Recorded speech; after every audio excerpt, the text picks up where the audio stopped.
Well, today's Pentecost Sunday, and I thought it would be kind of interesting and maybe a little bit fun to talk to Hugh and Mark about our home churches. We're all products of the church, but we're products of different churches. And so I asked them to take a minute or two and reminisce about their home church or the church where they came to faith or the church that had an impact on their life.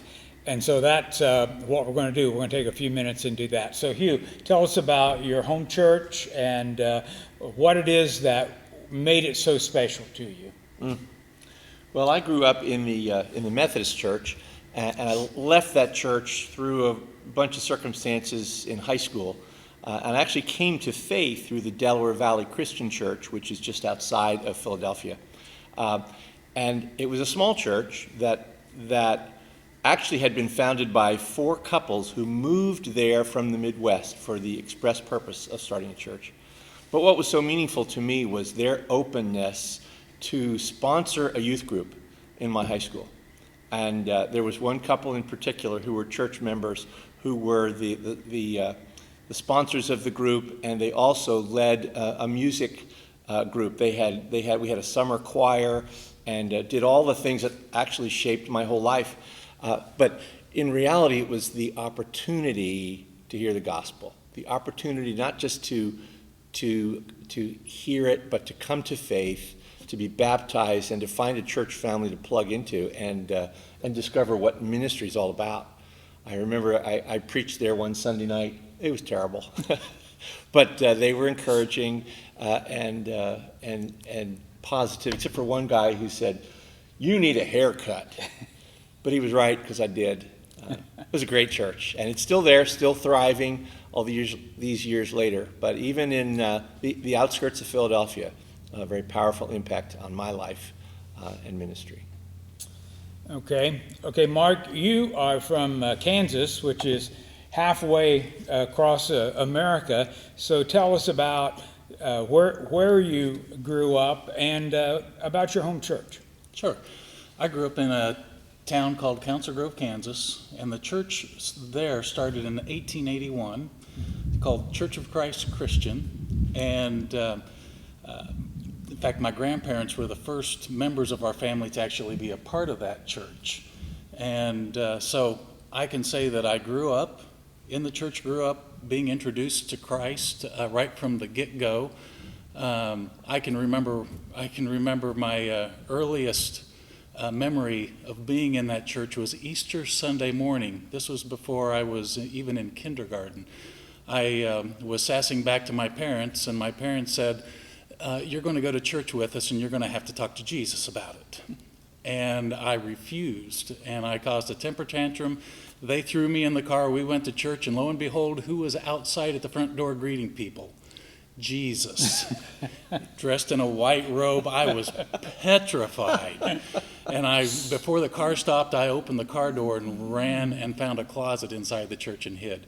I can say that's actually a fond memory now. But you were about 18 when that happened? About 18, yeah. Preschool, that was the best 10 years of my life. But yes, that was one of my early experiences. But it was my parents, my grandparents that both really fed into my life. And I really have them to thank for being a part of that congregation. So many people were involved in my coming to faith. Well, I grew up in Midwest Indiana, and I went to a little church out in the country called Jerome Christian Church. Jerome was a kind of like a 7-Eleven and a few houses, and that was the community, and our church building was located there. And it's a typical old church building, and it had a basement which was damp and musty, and that's where you had Bible school. We didn't have air conditioning, obviously, but in the summer we had the funeral home fans. You remember those that were in the seats there, and that was our air conditioning system. And I don't remember not going there. My mom and dad always saw that we went to church together, and so the memories I have of growing up in a church is at Jerome. And every once in a while, we'll come across a picture of the people, and it's always interesting to see people that you remember, maybe someone that was your Sunday school teacher, or someone who else was always involved in the church.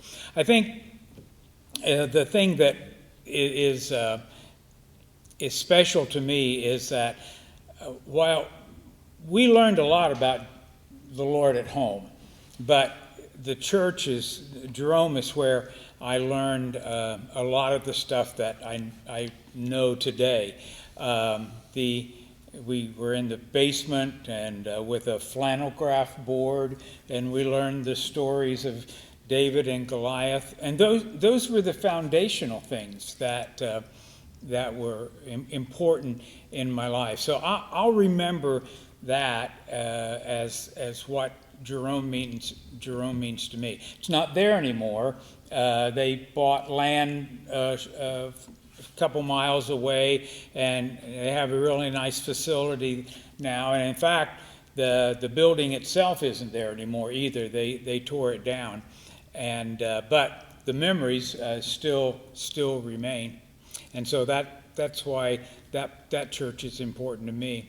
Well, how did the church you were at get you, or it was involved in you going into ministry? Well, very much. Well, as I mentioned, there was a music program that we participated in high school, and I actually led it for a couple years while I was still home from college in the summers. And we had a choir and instruments. We went to nursing homes and sang and did a performance at 7 or 8 different places. So a lot of the things that I wound up doing in my ministry started there. But in addition, the senior minister there was a very close friend of another guy who wound up being my mentor in ministry, for whom I worked for 32 years before I moved to Florida. And so there were personal relationships that really guided, it led me to Cincinnati Bible College back then, and to Lakeside Christian Church, where I spent all of my adult ministry until I came to New Life. What about you, Mark? How did your home church play into you going into ministry? Well, it really started probably, again, with my grandparents, Rudy and Treva. In fact, I found a picture of Rudy in one of our all-church photos. But they taught an elementary-age Sunday school class. And in that class, not only did we do Bible quizzes every week, but they made sure we could say all the books of the Bible from beginning to end. So we had to memorize those. And for the first 6 months of the year, we memorized the 23rd Psalm. The second 6 months, we memorized the Lord's Prayer. And so to this day, it's because of them that I had that foundation. And the other reason why then going into ministry is I know my mom in particular, along with I'm sure others, unbeknownst to my dad, who wanted me to go into business with him, my mom was praying that her sons would go into full-time ministry. So you tell me the prayer doesn't work. That happened because your family is in ministry, right? Yes.